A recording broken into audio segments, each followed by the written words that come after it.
So this week, in this week's discussion in victimology, is victims in the 21st century, alternative directions. And there's three main topics that are covered in this week's edition. I think this week's edition may be a little longer than those I've had in the past because, ironically, I guess we call it ironically, perfect timing, whatever other things that you could identify this particular week or this lecture, the events going on in our country is interesting to say the least, and all of it has to do with self-defense.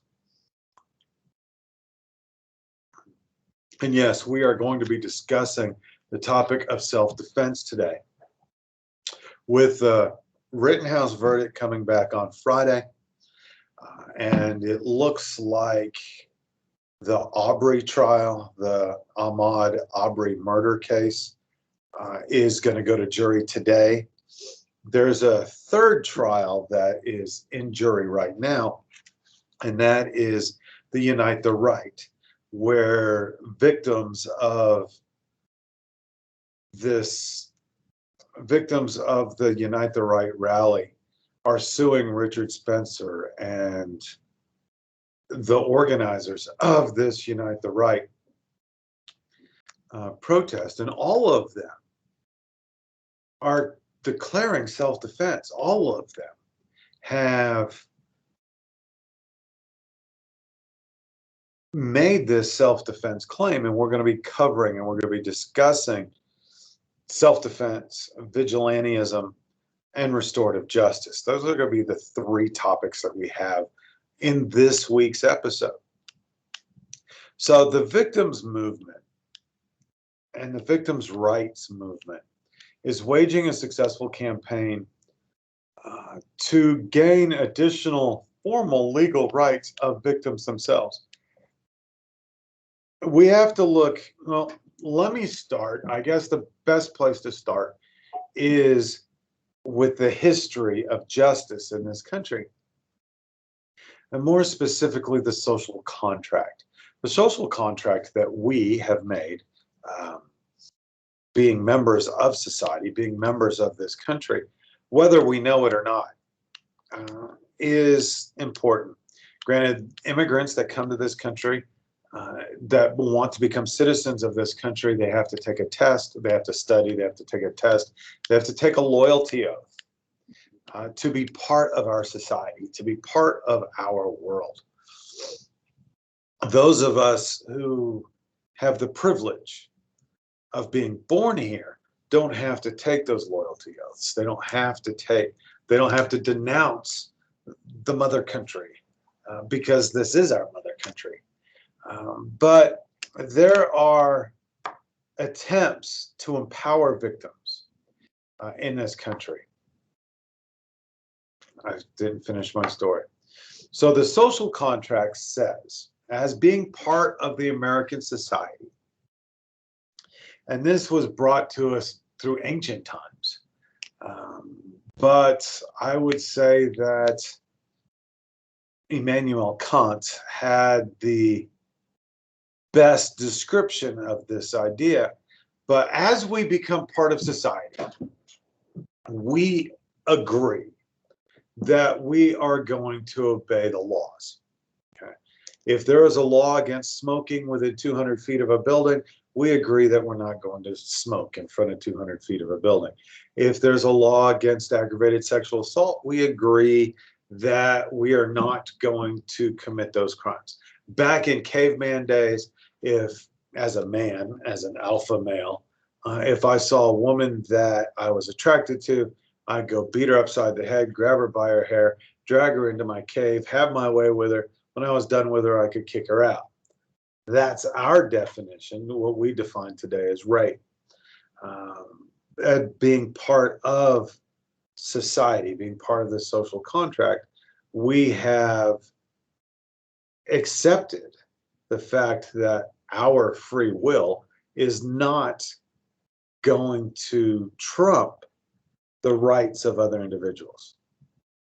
However, that being said, if I am a victim of a crime and somebody harms me personally, part of this social contract is that I'm going to let the government take over and become the victim. Okay. They're going to usurp their power. I am not going to go seek vengeance on my own accord. I am, according to the social contract, I am going to have the state seek vengeance and retaliation or retribution on my behalf. And this is a social contract. This is the way that we as individuals are expected to live. And we talked about conforming a couple weeks ago.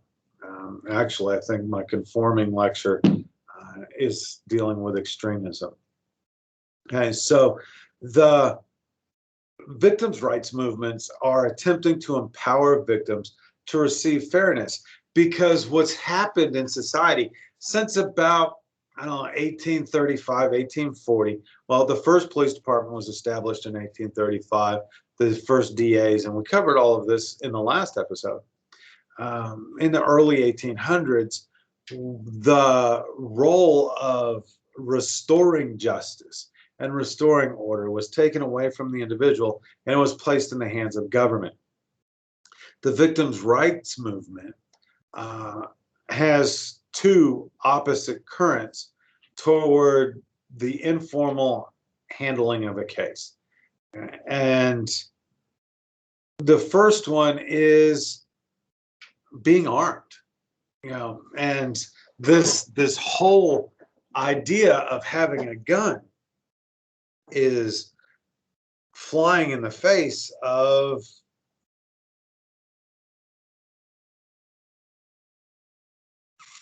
I'm wanting to do my very best to keep this from getting political,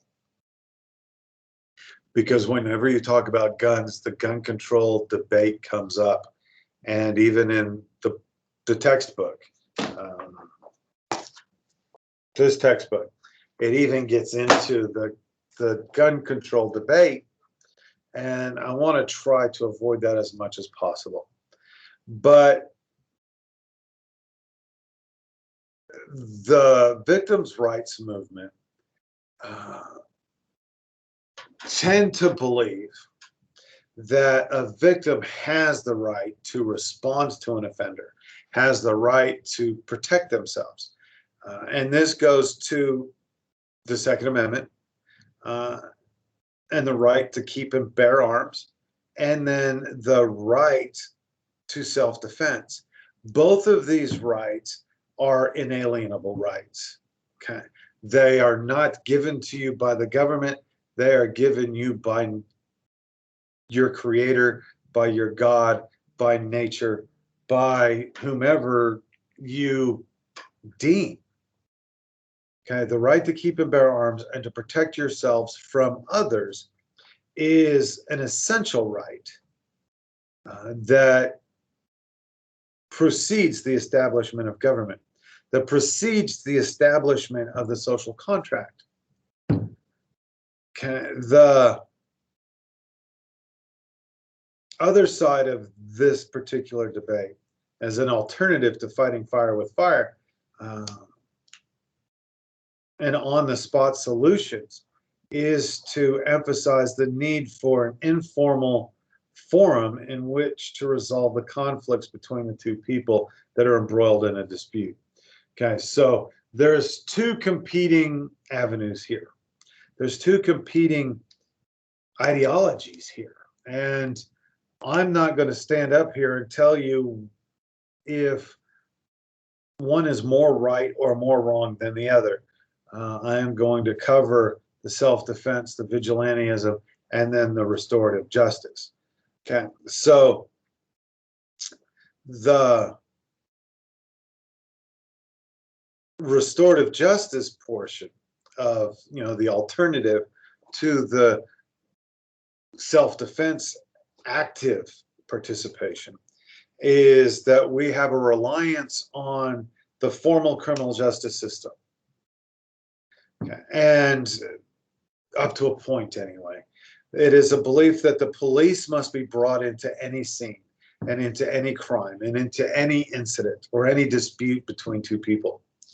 The police will investigate the incident. They will determine if there is an offender. They will go arrest the offender. And then from that point on, it is up to the offender and the victim to search for ways to settle their differences. It's restorative justice. It's about bringing equity to the situation.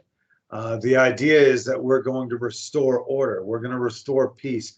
We're going to do our best to make things the way that they were before the event.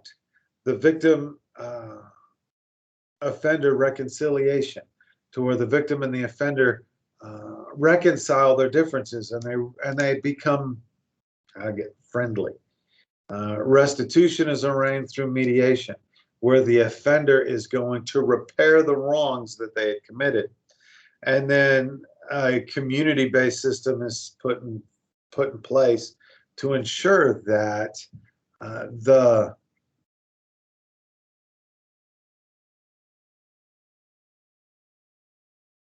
offender makes restitution not only to the victim, but to the larger community at large by doing some form of community service. And we talked about this last time. Okay, so the options for the self-defense and the ideas or the thoughts of self-defense is that I carry a gun. That gun in itself, if it's being openly carried, that gun should be a deterrent in itself to prevent people from attacking me, to prevent people from committing crime in my presence. Okay. Sometimes that doesn't deter the individual, and I have to draw my gun. And I pull my .45 out of its holster, and I point it at the ground. I hold it in some safe place or some safe direction, letting you notice or understand that I have a gun. The next step, if that doesn't say anything, I can point it at you and threaten to use it against you because you are a continued threat to me. And then firing that gun if necessary. And we saw that with the Rittenhouse trial and the Rittenhouse idea. I know there's a lot of debate, and one of my colleagues came down the hallway, and I was listening to the closing arguments for the Ahmaud Arbery case, and I'd stated that I think these guys are going to prison, and I'll explain that here in a minute. Unlike the Rittenhouse trial. And she said that the Rittenhouse case was a travesty and an injustice. Well, it's not, in that not following the self-defense philosophy. Because it believes, okay, should a 17-year-old child have a gun?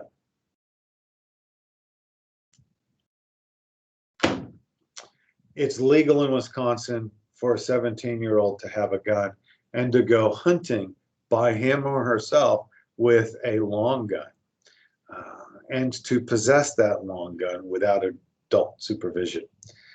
Kyle Rittenhouse was 17 years old, so he was not illegally possessing that gun. Should he have been at that riot? No, he should not have been, but neither should anybody else. But he was going to this riot, and he knew he was going to this riot. And his intention, according to him, if he can be believed, was to help others. He was seen earlier in the day painting over graffiti, helping clean up Kenosha. And then at night, he shows up and he's got his gun with him. Why does he have his gun with him? Well, the same reason a lot of people brought guns to that riot, for protection. And we, as citizens, it is an inalienable right for us to be able to protect ourselves. So if you're going to a riot where you know people have already been killed, people have already been beaten to death, people have already been beaten up, there is a threat. There was, even Grosskreutz stated that he was there as a medic to help people because he knew people were getting hurt. But that guy was also armed. And he brought a gun to the riot. And everybody's talking about how horrible Kyle Rittenhouse is because he brought a gun to a riot. Well, he was in legal possession of that gun, whereas Grosskreutz was not in legal possession of his gun because he was a convicted felon, and convicted felons are not legally allowed to have guns. But this is the whole idea of self-defense. Okay, so you are allowed to defend yourself. Okay. And this debate about self-defense is raging in the Rittenhouse trial, in the Ahmaud Arbery case trial, and then in this Unite the Right trial.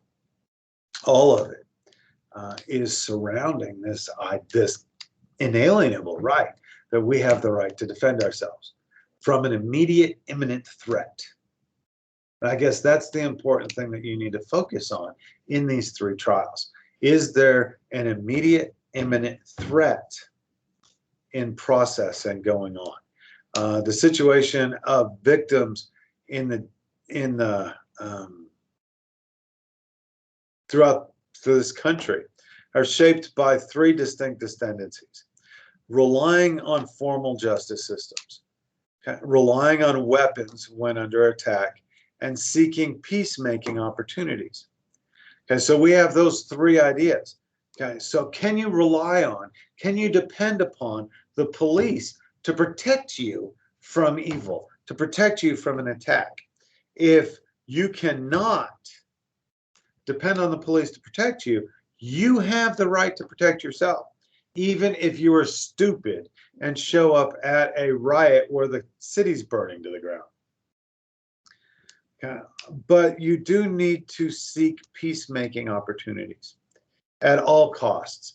You need to figure out, and you need to try to de-escalate the problem. You need to try to escape. You need to run away. You need to do those things that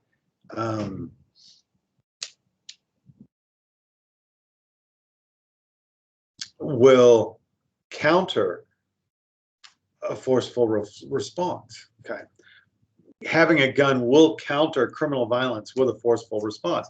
If you come after me, I'm going to pull my gun. I'm going to shoot you. I'm going to put my hand up like this. I'm going to say, "Hey, calm down, back up, back up, back up. Leave me alone.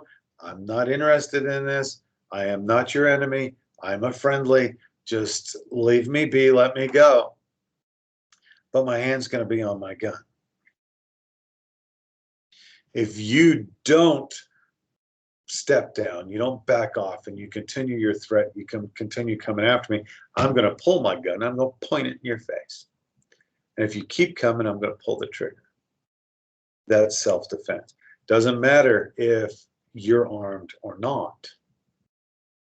If I am reasonably in fear of my life, I can use a forceful response to the criminal violation onto my person. So would people be better off if they're armed? In 2015, President Obama made a statement. He said that if you look at the people killed by terrorism since 9/11, that number is 100 people. Tens of thousands of people have been killed by gun violence since 9/11. And we need common sense gun control laws. And I agree. We need common sense gun control laws. President Trump in 2016, when he was candidate Trump, stated if we had guns, and this was right after the Christmas time mass shooter, where the guy went up into his former place of business with an AR-15 and started killing people. And I think he killed 14 people. But President Trump said, if we had guns in California on the other side, where bullets went in the opposite direction, you wouldn't have 14 or 15 people dead. I agree with that too. Both of these statements are truthful. We need common sense gun control laws, and we need to put guns in the hands of good guys to fight against those guns in the hands of bad guys. And this is a heated debate that rages over public policy towards firearms, towards what kind of guns we are allowed to have or supposed to have. And there are two extremely different responses to the problem of violent crime. The first one is Americans would be safer if fewer deadly weapons were in fewer hands. Okay? So the first side of the debate is that America would be safer if we could get the guns off the street. Okay? On the other side, arming the people for self-protection make the opposite case, that an armed society is a polite society. Okay? Because the gun, whether it is the evil, scary-looking Armalite rifle, that's what AR stands for, in case you didn't know. It's Armalite rifle. It's not Army rifle. It's not assault rifle. It's not assault weapon. It's not military-style weapon. It is an Armalite rifle. It is a sport rifle that was created in the 1950s. It was introduced to the military, but the military rejected it because it was inaccurate. It had a tendency to jam. It's not a solid platform. Granted, the M16 was later created and on the same exact platform. The difference being that the Armalite rifle was a single shot, semi-automatic rifle. The M16, depending on where you put the lever on the side, you could have it be a single shot. You could have it as a 3-shot burst, or you could put it on full automatic. I had an M16 when I was in the military, and it was a fun rifle to shoot, and nothing like the Armalite rifle that I used to own. Where there's just no comparison in the two rifles. But arming for self-protection, more people should have more guns and should be permitted to carry them in more places. Because if there are more people with more guns and there's more good guys than with guns, then we might be able to, and we'll get into some of these stats here in a minute, how what I'm about to tell you has been refuted. The getting a gun for self-protection is a wise personal decision because it deters attacks. It cuts attacks short. It minimizes injury and avoids massive death, especially when we're talking about serious death. Well, I don't know if there's an unserious death, but it does avoid serious injury and death. It encourages people to arm themselves as a sound. It's part of victimization prevention. And it's part of the victimization prevention policy. We saw in the prosecutor in the Rittenhouse case had mentioned a couple times that Rittenhouse would point his gun at people, and those people would raise their hands and they would back off. Okay. The only the times that he pulled the trigger was with Rosenbaum, who he said, oh, he jumped up and jumped back and raised his hands, but then he started coming again. Huber ran off and raised his hands, and then he came back and attacked again. Squirts. We're going to have to let that go to voicemail. So we'll just ignore it while it's ringing. Squirts had the gun in his hand, and you saw on the video where Rittenhouse pointed the gun at him. He raised his hands. Rittenhouse lowered the gun. When Squirts lowered the gun and pointed the gun at Rittenhouse, Rittenhouse re-aimed and fired. And that's how it went from there. So it can deter an attack. It can cut an attack short. It can minimize. It can create a system of victimization prevention. Because, you know, if a woman has a gun, and, you know, there's some really cool concealed holsters for women, and if a rapist is in the process of trying to rape a woman and she pulls a gun on him and puts a gun in his face, you know, he's likely to back off. And he's likely to say, oh, I'm sorry, have a nice day, I'm going to run away. There are arguments, and we'll get into the arguments about the opposing sides of having the gun. You know, it's more likely to cause, you know, it's supposed to, and victim prevention policies is argued that it will increase or enhance everyone's safety. Now, on the other side, is it more likely to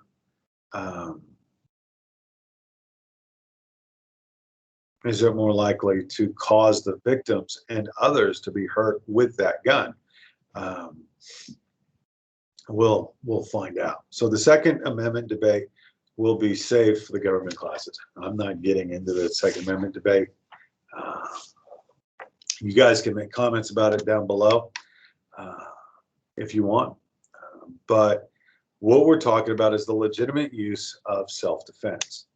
Okay, and then so the ultimate right of an individual facing an immediate danger is to resist being victimized. It is your right as an individual. It is your right as being an air-breathing human to resist becoming a victim. Okay, people under attack are entitled by law to use proportional force to protect themselves. And proportional force is believed to be reasonable based upon what other people would do in that situation.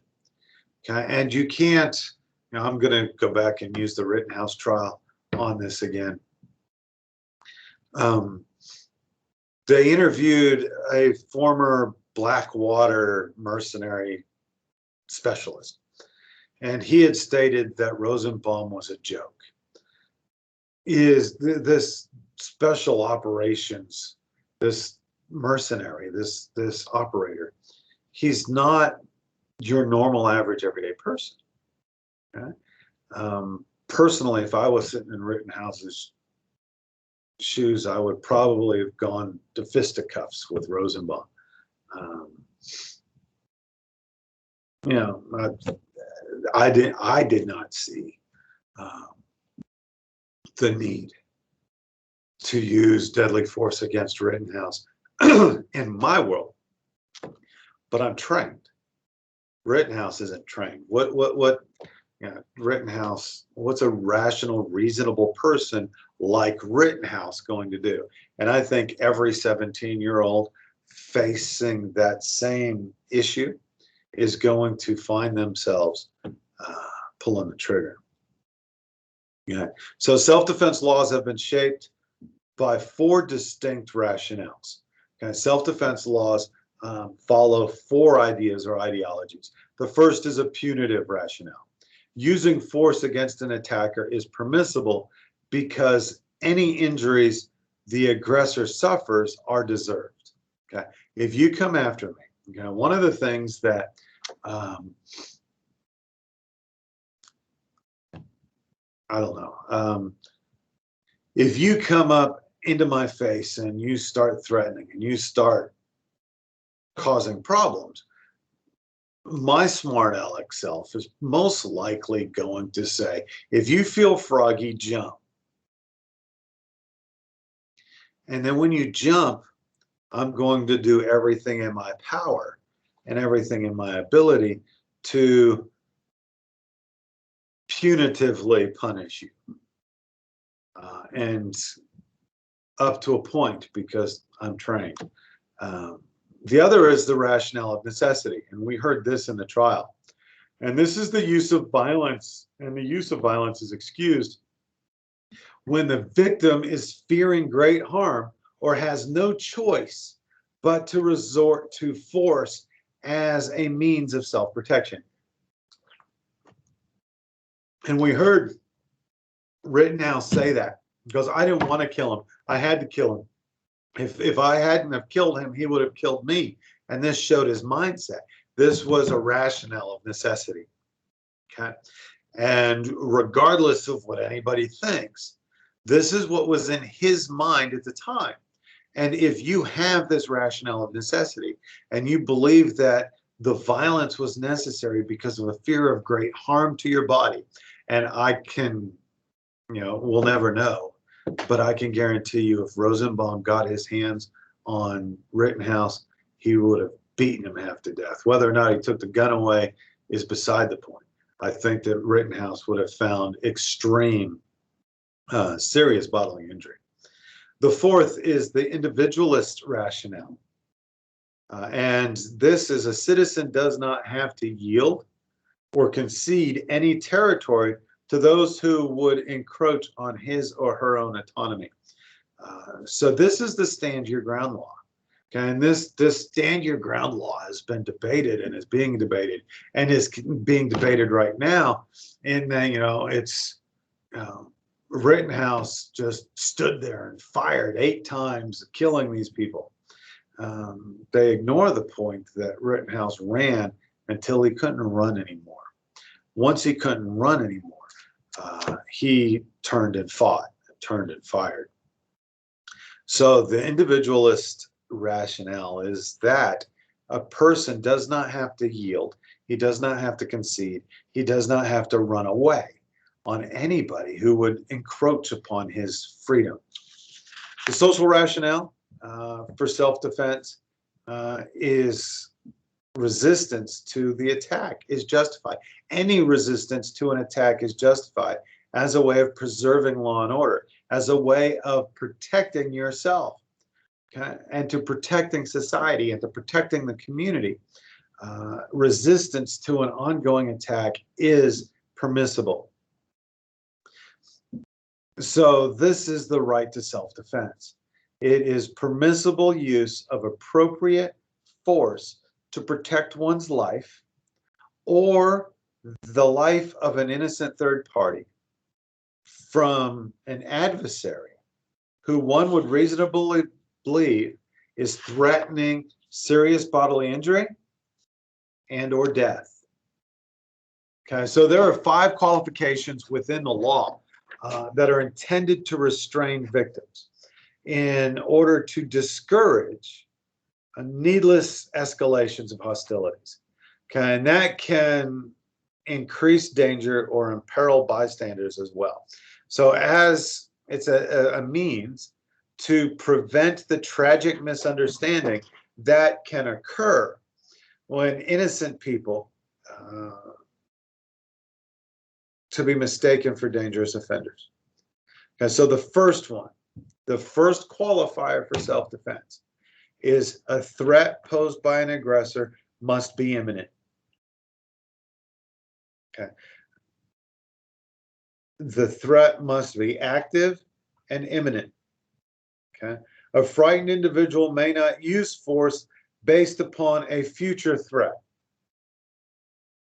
Okay. So, and I'm going to go back to the Rittenhouse trial because that's a great example at the moment, and that is that Jacob Rosenbaum had threatened to kill him several times throughout the night. And just because he had threatened to kill him several times throughout the night did not give Rittenhouse the power to kill him and to shoot him. And we saw several times Rosenbaum had threatened to kill him. And, there was one time the video showed, and I kind of chuckled, where Rosenbaum called, you stupid motherfucker, if I get you alone, I'm going to kill you.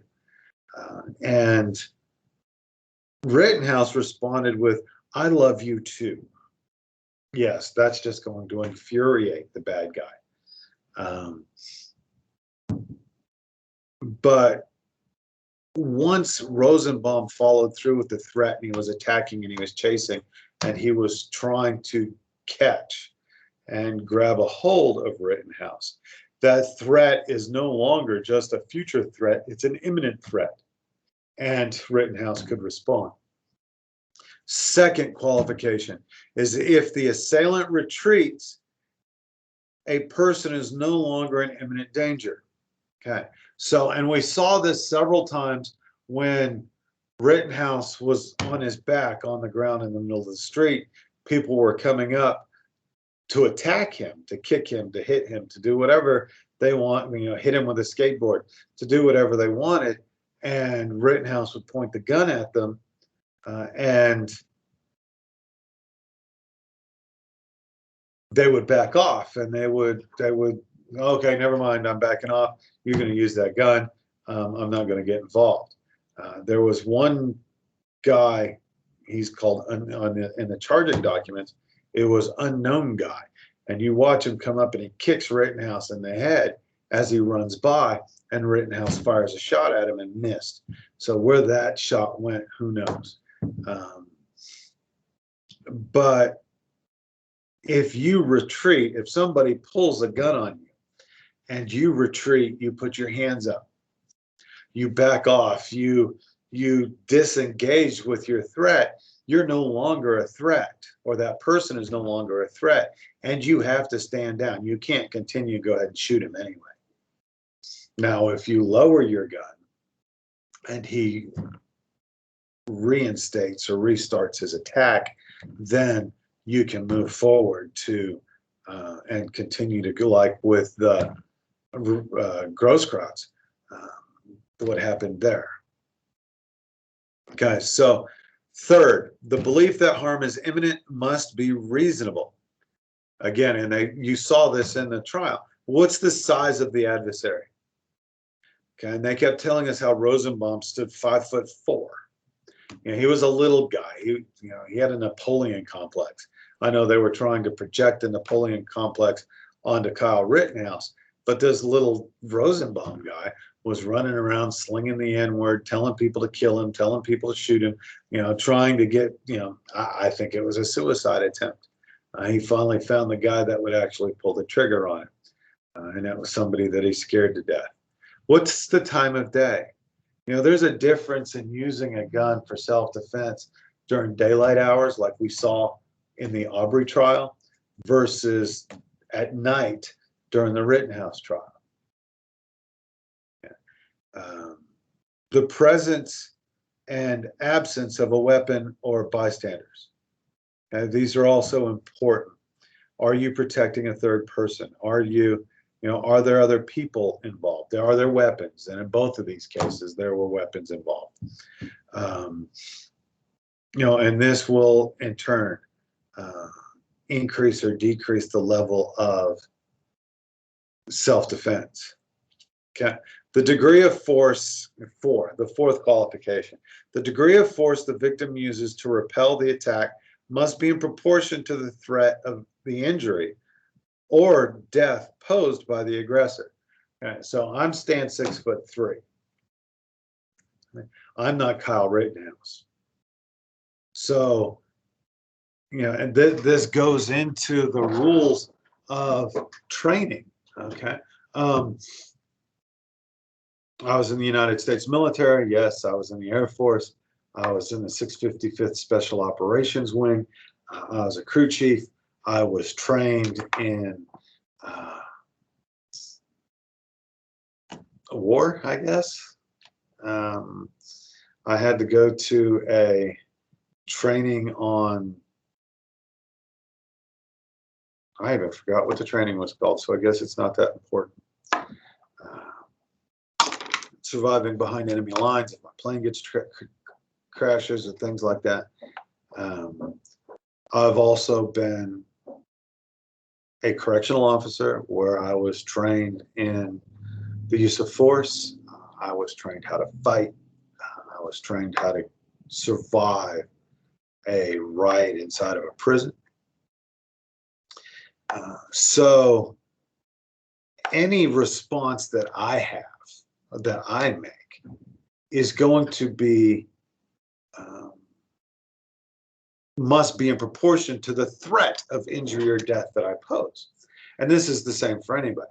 So my level of force and the force that I can use is not going to be the same level of force that can be used by Kyle Rittenhouse or the McMichaels and English in the Aubrey murder trial case, because we're all trained at different levels, and any rational person.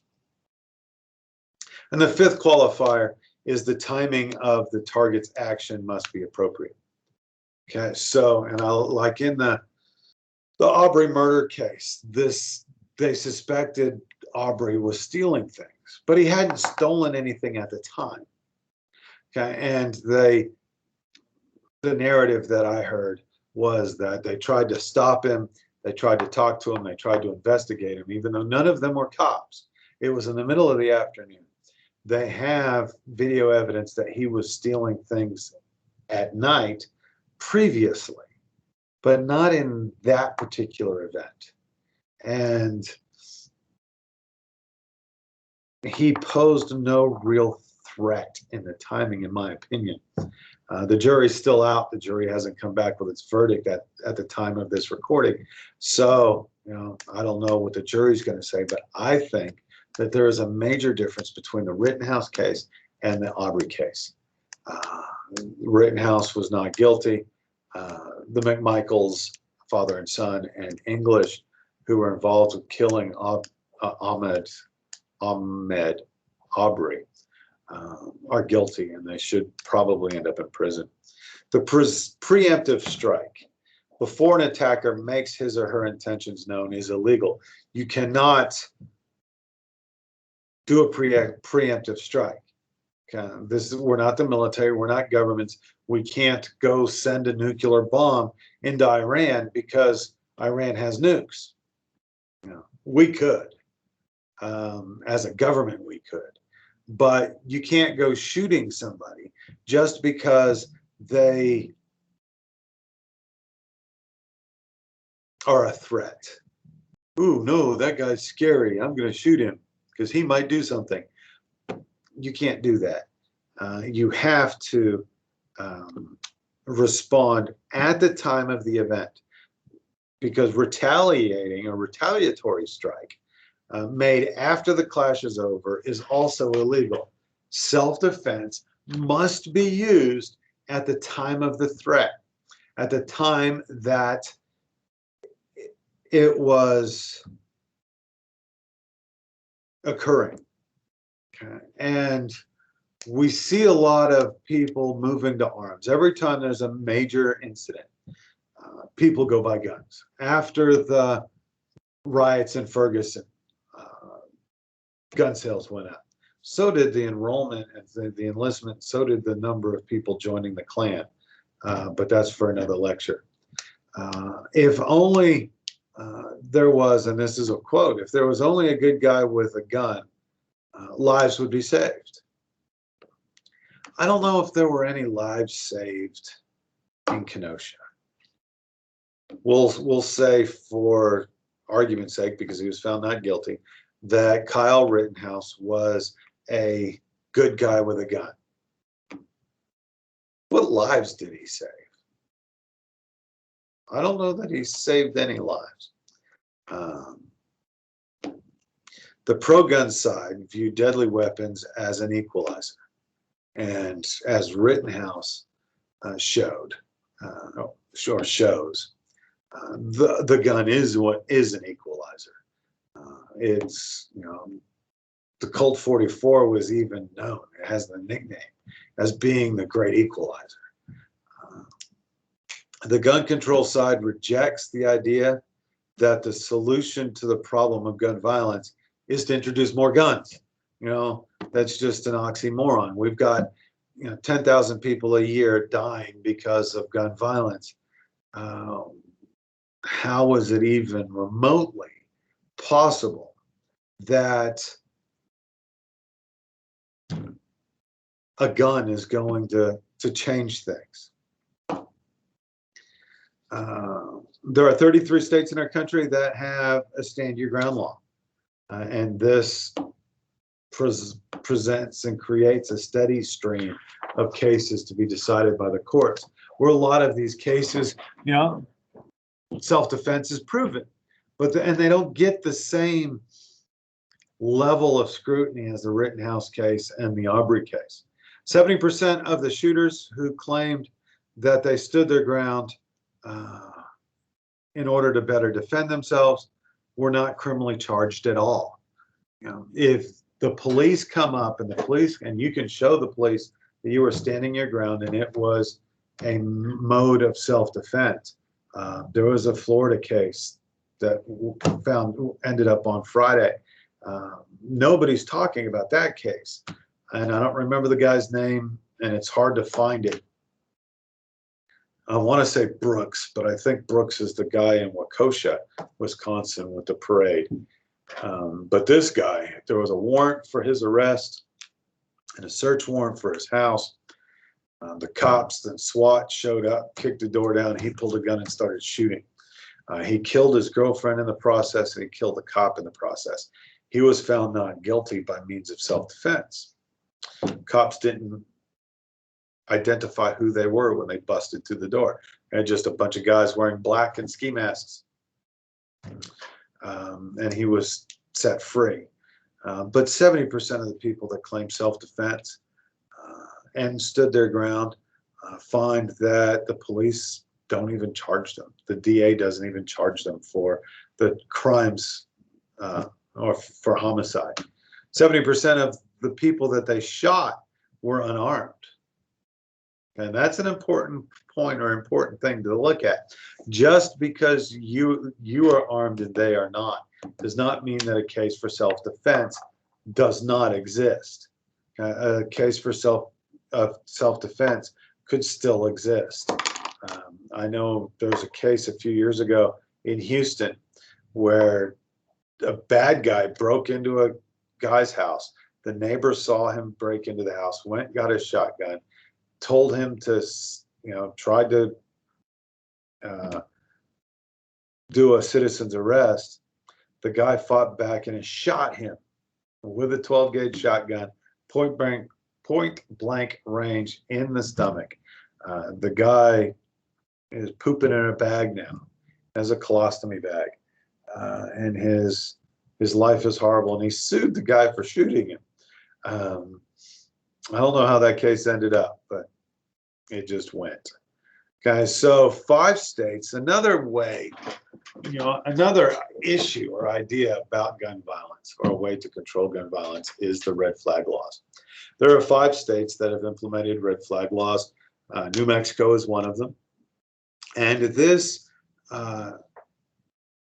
is a legal request that guns be surrendered when a victim takes a protective order out against somebody, normally a former intimate partner, because a lot of gun violence occurs between intimate partners. So the idea is that she breaks up with you, or he breaks up with you, and they get a protective order against you, you are required to turn over your guns. Also, if family or friends or police officers can have weapons taken away through the courts if there exist warning signs that the person may be contemplating violence, either against themselves or against others. The gun control advocates favor the use of red flag laws, and they point out that there are more firearms deaths in states with lax gun laws. In fact, the book talks about how Alabama by itself, which has one of the most lax constitutional carry gun control laws in the country, has 4 times the rate of gun deaths as Massachusetts and New York and Connecticut, that had California, that have some of the largest or some of the most strict or strenuous gun control laws. And I think that they're not counting the major cities like Boston or New York City or Los Angeles or Sacramento, San Francisco. I think they're just looking at selected areas within those states with more severe gun control laws. The gun rights people on the other side turn around and say, if you take guns away from the legal people, if you outlaw guns, only outlaws will have guns. And then they will take advantage of and they will harm the law-abiding citizens who have turned over their guns. The Heller case is an extremely important case, and it established that the people have the right to keep and bear a firearm for the protection in their own home.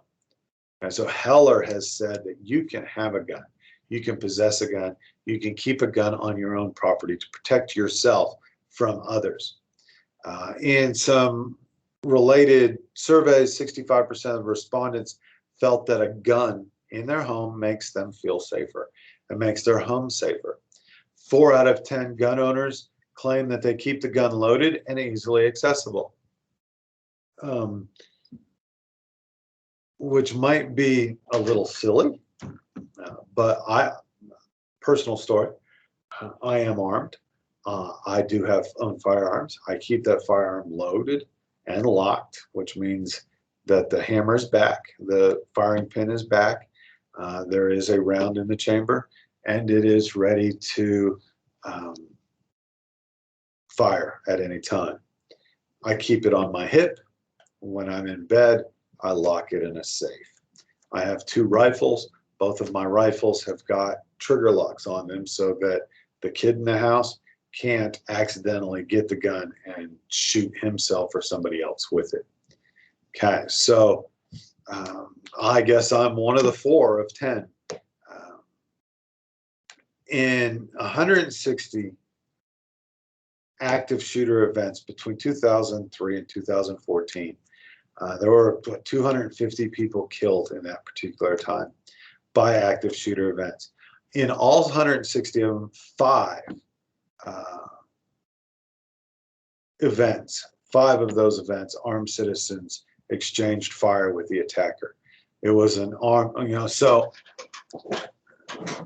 5 out of the 160 incidences was a good guy with a gun involved to stop the case. In most cases, people don't have guns. They don't have, they don't use them. They don't pull them. 21 in 160 of those cases, unarmed people were able to restrain the shooter. Okay, so 4 times as many people were able to stop the active shooter by restraining him without having guns. In 2016 and 2017, there were 50 active shooter incidences. Of those 50 active shooter incidences, 4 were successfully stopped by an armed citizen. 2 of those people fired back at the shooter, and 2 of them held the shooter at gunpoint until the cops arrived. There were 4 incidences where armed persons were able to stop the shooter. In the remaining 42, the active shooter was either stopped by the police or they killed themselves. So why? Why are there so few? And this is one of the things that come into my mind. People are hesitant. Okay? People are reluctant to pull the trigger. If you pull your gun out of your holster, you better be ready to use it, and you better be ready to kill somebody with it. Otherwise, you need to keep it in the holster. And the question that I keep coming, and I keep asking myself, even with my training, do I really want to pull a gun to chase an active shooter? Because you don't know who I am. The cops show up and I'm pointing a gun at somebody and I pull the trigger and shoot somebody. What does the cop see? The cop doesn't see a armed citizen trying to protect the community. They see a guy with a gun shooting somebody, and then the cops shoot me. This is an honest mistake. This is something that could go about. So this is what's going to cause people to be extremely hesitant about using a firearm, especially, if there's an occasion, an opportunity, a fear that the cops are going to show up and mistake you for the bad guy. There is a lack of data about the success of armed victims, and that's caused by the Dickey Amendment of 1996. The 1996 Dickey Amendment stated that people were unable to, or the CDC, the Centers for Disease Control, were not allowed to fund gun violence research if that gun violence research was going to influence the gun control laws. Okay, so how accurate are guns? The New York Police Department, these guys are highly trained. They go to the range. They have to qualify twice a year. They have to make sure that they're efficient and proficient with the use of their firearms. They did a study on police using guns and using lethal force, and they found that they are only accurate 18% of the time, or they have an 18% hit rate, which means 82% of the time they miss what they're hitting. They miss what they're aiming at. So there's another threat that you could lose your gun, and the thought is that somebody would steal your gun and cause you to become a victim of your own gun. And that's, Kyle Rittenhouse mentioned that. He was going to take my gun. I thought he was going to take my gun and use my gun to kill me with it. This happens a lot. This happens a whole lot. So it's another argument against, arming people because they're not trained to keep those guns. So let's talk about vigilantism. And I know I'm already over an hour, and I'll try to be quick. But vigilante committees and vigilante squads, and this is what I think the McMichaels and English are or were when they were dealing with Ahmaud Arbery, a vigilante committee. Vigilante committees often rise out of the response to victimization. The vigilante committee are created whenever honest, upright citizens become terrified of the criminality that is happening around them and the upsurge of the criminality happening around them. I know the defense attorney, in his closing arguments today, had stated that, and he identified this, that this community that these people were living in were under a constant state of burglary and theft and threats. And these three guys created their own vigilante committee in a way to try to curb the criminality that was happening and going on in their streets. The defense attorney said that before this criminality started, people would let their kids go out and play. They would go take walks after dark. There were all kinds of things that they would do as a community. But because of the rise in criminality, people wouldn't let their children play outside after dark. They wouldn't go hang out in their yards. They wouldn't, they wouldn't go for walks. They wouldn't be outside because of the fear of criminality, of the crime and the deviance that was going on in their community. So these three guys, they thought that they'd take the investigation into their own hands, and in the process, they murdered Ahmaud Arbery. This is a retaliatory street justice. It is vigilante justice. Okay? They're third parties that are working in the interests of the victims of these crimes. Vigilantism has a horrible, ugly history. That includes lynch parties and mob violence, and how the mob would go about and lynch people, kill people who they believed were not allowed, should not be allowed into the community. They targeted various criminals, thieves and burglars and cattle thieves and rustlers and rapists and murderers and anybody that they think that the justice system is not taking care of and that the justice system is not protecting us. These vigilante committees will get together. They also target drifters and idlers and vagrants and outside agitators, sinners, people they determine as sinners, like loose women. I like the way that they used loose women in the book. The soiled doves, people, uppity members of subjugated groups, and anarchists with communist leanings are all the targets of these vigilante groups. And because the target of this vigilante group includes communists, it has been linked to right-wing extremisms, to the Klan, to the neo-Nazis, to hate groups who openly proclaim their intention to rid society of the undesirable elements and troublemakers and traitors. And this is what the Unite the Right rally, started by Richard Spencer, was about. In Charlotte, it was an idea to purify our nation. So vigilantes, their credo boiled down into 4 simple words, is that the ends justify the means. Okay, it's a term hurled now as an epithet. At one point, being a vigilante, like Batman, was regarded as being a hero. Now, you're scum. And I dropped my pen. So with this, we've started to see a move towards restorative justice, an idea looking to find another way of settling disputes. Again, depending upon the government to establish that an offense had happened, to establish who the bad guy is, and then it draws upon non-punitive issues and models of peacemaking. It's through mediation and negotiation, dispute resolution, conflict management, and constructive engagement, trying to have an understanding on why this person was offender and how this person was offended upon, and then making things right. Okay. Activists want an informal justice system. Okay.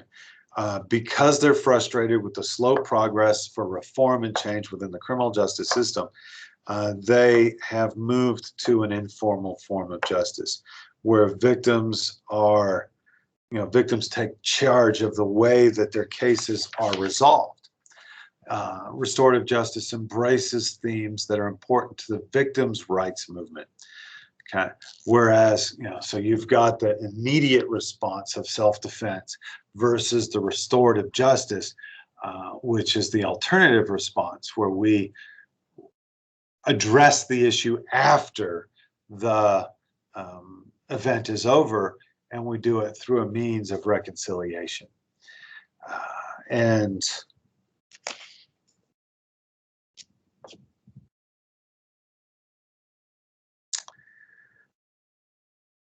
with that in mind, I'm going to close this. Don't forget to subscribe and like if you're watching this on YouTube. If you're in my class watching this, make your comments down below, make your thoughts down below. And I hope you have a great and blessed Thanksgiving.